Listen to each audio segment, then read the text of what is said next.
ओ सुन, ये A29 कहाँ पड़ेगा? A29? अरे आप कैसे हो?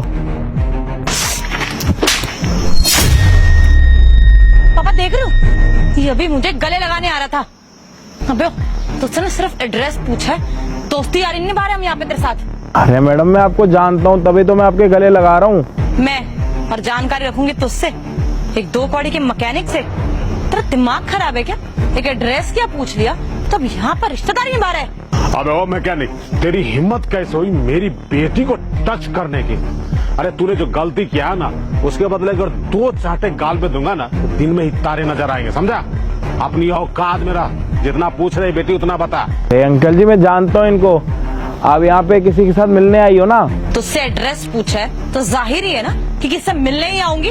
कोई बहुत बड़ी डिस्कवरी कर ली तूने जो यहाँ पर बोल रहा है मिलने आए है? और कैसे जानता है तू हमको? अरे वो हमारे रिश्ते की बात हुई थी ना, भूल गए क्या आप? अंकल आपको बिचौलिए ने बताया नहीं? पापा ये है अजय डिंगरा। आपने तो बोला था कि इसका खानदानी बिजनेस है और बहुत बड़ा बिजनेसमैन है और बहुत बड़ी गाड़ियां हैं, 2-3 घर है इनके एक ही जगह पर और हर एक सिटी में घर है। ये औकात है इसकी? मैकेनिक है ये पापा। किसने बोल दिया आपको? बेवकूफ बना दिया जिसने भी आपको बताया कि बहुत अमीर है ये। हद है, ये शादीराम घर जोड़े ने ऐसा रिश्ता जोड़ा है कि मेरी बेटी अब मैकेनिक से शादी करेगी?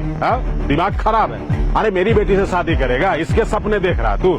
तुझे पता भी है मेरी बेटी के कितने खर्चे हैं? और तू एक साधारण सा मैकेनिक इसके खर्चे उठा पाएगा? है तेरी इतनी औकात? हाँ बिल्कुल सही कह रहे हैं आप। ये जो आपका बिचौलिया है ना, एक बार उसको फोन करो, पता करो कि क्या गड़बड़ है।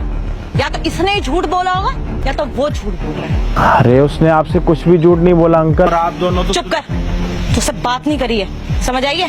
चुपचाप खड़ा रहे अभी यहाँ पर। अरे अंकल, आप दोनों सुनने के लिए तैयार ही नहीं हो रहे। बिचौलिए ने बिल्कुल सही बोला आपको कि हमारा अपना ही बिजनेस है, तो कोई दिक्कत थोड़ी ना है। अपने पास गाड़ियां वाड़ियां भी तो है, कोई वो थोड़ी ना। हाँ पापा, ऑब्वियसली गाड़ियां तो इसके पास बहुत होगी। अरे बहुत महंगी महंगी गाड़ियां होंगी ना तेरे पास।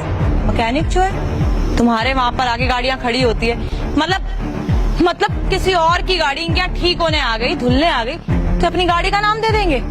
तो फिर तो 18 गाड़ियां नहीं होंगी तुम्हारे पास, कम से कम 100-200 होंगी। रोज 1-2 तो आई जाती होगी इनके यहाँ पे।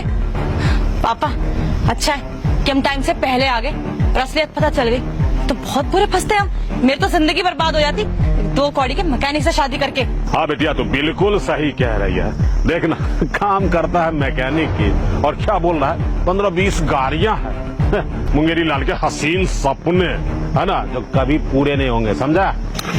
एग्जैक्टली पापा। तेरे को ना एक बार मैं बता दूं, अब जब रिश्ते की बात करने आई ही हूँ तो यही बात कर लेती हूँ, क्योंकि तेरी झोपड़ी में तो मैं जाके बात करने वाली नहीं हूँ। पहली बात तो रिश्ते के लिए ना ही है मेरी तरफ से, क्योंकि एक मैकेनिक के साथ शादी मैं करूंगी नहीं। और दूसरी बात, मैं रीजन दे देती हूँ। तेरे को पता है मेरा खर्चा कितना है? मैं कितने के कपड़े खरीदती हूँ, कितनी शॉपिंग करती हूँ, कहाँ आती जाती हूँ और क्या चाहिए मेरे को जिंदगी में। बेटा 1-2 लाख ना महीने के ऐसे ही उड़ा देती हूँ मैं, क्योंकि मेरे को शॉपिंग करने की बहुत आदत है।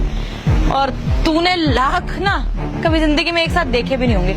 एक साथ छोड़, तू पूरी जिंदगी के पैसे काउंट कर ले तो भी तेरे पास 1 लाख तो कभी नहीं बने होंगे, ये मैं गारंटी के साथ कह सकती हूँ। और हमारे घर में ना 2 गाड़ियां ऑलरेडी खड़ी हुई हैं। बिचौलिए ने बोला कि लड़के वालों के पास बहुत पैसे हैं, तो बस मैंने उतना ही सुना, आगे मैंने पूछा ही नहीं। अरे मुझे क्या फर्क पड़ता है, लड़का अपाहिज हो, बेकार हो, शराबी हो, मुझे उससे फर्क नहीं पड़ता। मुझे फर्क पड़ता है, मेरे को चाहिए